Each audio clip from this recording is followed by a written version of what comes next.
So after the battle with Raditz, the Z-Fighters gotta prepare for the arrival of the Saiyans. This and the battle with Nappa comprise half of the 40 episodes that make this season, also known as the Saiyan Saga. Episodes 11 through 20 are honestly kind of a snooze fest. It's just a weird blend of filler and some essential plot building that feels as if it's just meddling. If I were to sum it up in a few words, it would be that this whole set of episodes feels like a grossly overextended training montage. There are definitely some things here that are worth talking about, like Goku's meeting and training with King Kai, and Gohan's relationship with Piccolo, but in hindsight, the training we see with the Z-Fighters is just kinda pointless. But we'll get to that. So Goku's adventures in the afterlife begin with the trek down Snake Way. On one hand, Snake Way is kind of iconic, and the challenge it presents is kind of interesting, but it also kind of invalidates itself halfway through. The whole gimmick of Snake Way is that if you fall off, you're gonna find yourself going straight to hell, even if you were meant to go to heaven. That's a pretty serious threat, so when Goku begins to feel exhausted after traveling for so long, this fall progressively becomes even more of a threat. It's honestly not too dissimilar to when Goku had to ascend Kami's Lookout.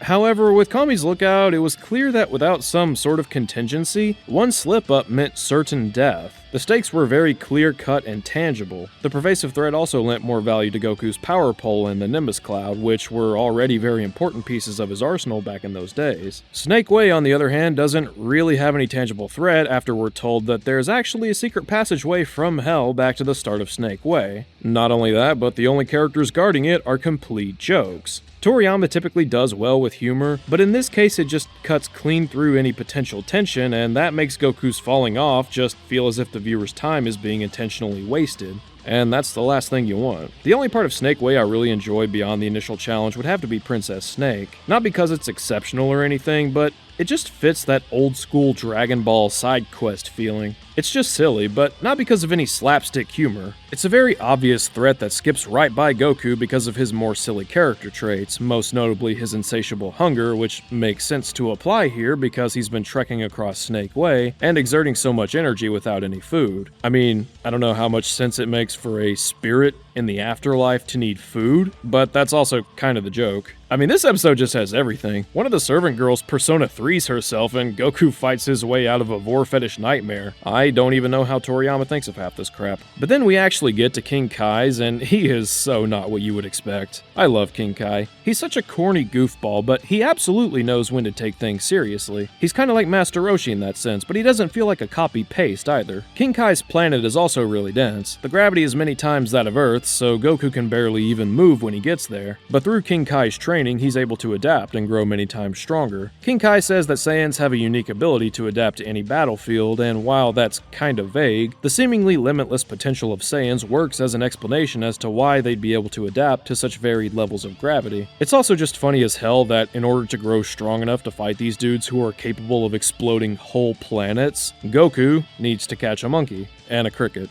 The cricket just kind of disappears after this arc though, not counting the games, kind of. But yeah, the whole mood is so Dragon Ball, and in all the best ways. It makes sense how this training makes Goku more naturally strong, but it's also just funny to watch. Goku also learns the Kaioken and the Spirit Bomb, however, they're not given much in the ways of an initial explanation. They're not exactly complicated, but they do feel kind of like an afterthought, which is strange given just how important they'll be later in the fight with Vegeta. But I'm getting ahead of myself. Gohan is also doing some training, and this is definitely more filler than it is necessary. Gohan and Piccolo's relationship is easily the best and most interesting thing about this sub-arc, but we also get very little of that. Most of Gohan's training is spent on his own, and when he's not doing basic survival things, he's just getting involved in plots that could not possibly matter less. The one about the trapped robot almost works, but As for Piccolo, he's meditating, and he's watching over Gohan.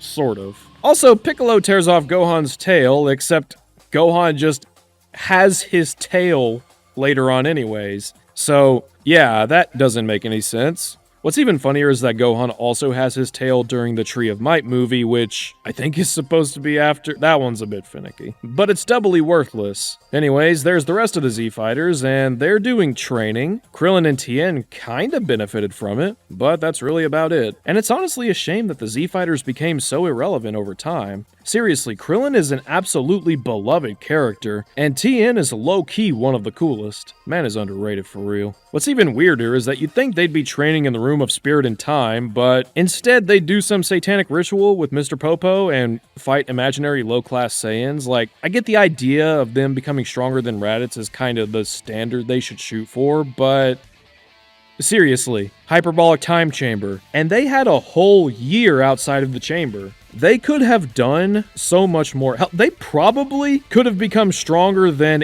anyone else. Whatever. And then, of course, amongst these episodes is the one and only planet Arlia, where Vegeta and Nappa show up to a bug planet and basically lead them on before completely extinguishing them. We don't really learn anything from this episode, and the Arlia Vegeta color scheme is simultaneously terrible and iconic. Dude looks like a bag of colored marshmallows. But we do see Vegeta exploding a planet with his finger, and wow, that's pretty scary. Some people say this display of power ruined power scaling, but I disagree. King Piccolo alone was capable of triggering nuclear-level explosions, and Raditz could throw those out multiple at a time pretty casually. So it makes sense that the top dog of this saga, who is multiple times more powerful than Raditz, would be capable of such power. Power scaling is kind of its own discussion that I may tackle in its own video someday, but for now it works fine as a way of gauging the threat level these Saiyans present. These episodes, honestly, are a bit of a slog, and given how early on in the series these episodes begin to pop up, it leaves a pretty negative impression. There's just way too much meandering. That being said, the payoff is absolutely worth it because it feels like such a big deal when the Saiyans finally arrive. As if Vegeta destroying a whole planet with his fingertips wasn't enough, Nappa triggers a whole nuke just with a flick of the wrist. Man really flexed like he had a Wiimote tied to a hydrogen bomb. That's some Joker level crazy, alright? Man's lucky he wasn't in Metropolis. For real, for real. So everyone knows what's up, and at this point it's time to meet the Saiyans. However, Goku can't just warp back to Earth yet. That happens later. So the Z-Fighters gotta survive until Goku gets back, and they do just about the exact opposite. So right away, Vegeta and Nappa plant the Cybermen. They're just as strong as Raditz, who was able to clown Goku and Piccolo, so yeah, this is gonna be rough. Straight away, poor boy Yamcha gets SD'd by one of them. It's treated as a joke nowadays, but this was messed up back then. Like, Yamcha hadn't really been much of a fighter since the early days of Dragon Ball, so we weren't expecting much, but they did this poor man dirty. On the other hand, this was a very effective way of making it clear right out the gate that this threat was real. Krillin's able to kill the remaining Cybermen with the scatter shot, which was honestly such a Chad moment, but even then, we know that Nappa and Vegeta are in a completely different league above Raditz, so the fight's only just begun. And when Nappa gets started, oh my god, this dude dissected the Z-Fighters. So let's take a look at the bracket. Up first, we got Tien and Chaozu, and damn, my boy Tien got rocked. Man can box, but Nappa, oh my god, he punched Tien's arm off. This was just a whole other level of brutality. For real, people dog on Nappa, but this dude was an absolute savage. Have you ever had a limb punched off? And Tien kept going. Man, I salute you. For real, for real. Then Chaozu came in and I mean, come on. Best he could hope for was to pull a Cyberman, but that was like trying to stop a rhino with a jellyfish neck. And my man Tien, God love him, he had one last attack in him. Unfortunately, it cost him his literal life, but hey, it actually did some pretty good damage. Not only did it hurt Nappa, but it completely destroyed his armor. So, hey, that's a plus. But now all we got left is Gohan, Krillin, and Piccolo. Bear in mind, Gohan's still like, what, 5? So yeah, he did wait. Go! You just said wait! So it's Piccolo and Krillin versus Nappa, and honestly, Piccolo and Krillin are such a great team. Like, we got two tactical geniuses here. Even if they're weaker than Nappa, surely they got...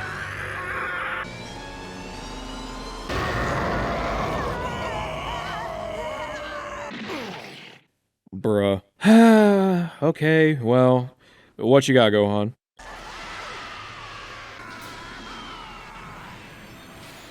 That's about right. But even in this losing situation, something in my man Piccolo has changed. The former Demon King, no, not Deborah, finds it in him to make the ultimate sacrifice to save his one and only friend. I salute you, King. Well, we sure put up a fight, but it looks like the funny big man's taking this one. Oh, dang, it's ya boy. Man, look at Goku. This man's making an entrance like he's about to pin Roman Reigns clean at WrestleMania. And the announcer has the nerve to be all like, was Goku's training enough? So, in the span of like 6 seconds, Goku ragdolls Nappa like he's got the red Pataras on or something. Man's for real playing pinball with another man's life. Goku for real channeling his inner Raditz right now. So before Nappa can even process that he's been taken off the ground, Goku blows his back out, pause, and throws him at Vegeta like, hey, you want these sloppy seconds? Even Vegeta's like, oh shit, this low-class monkey's actually cooking. Vegeta, what is it, Nappa? My Saiyan brother. I'm here for you to the very end. Let me carry on your final words and forge them into a weapon of power this low-class wretch will never— Psych, bitch!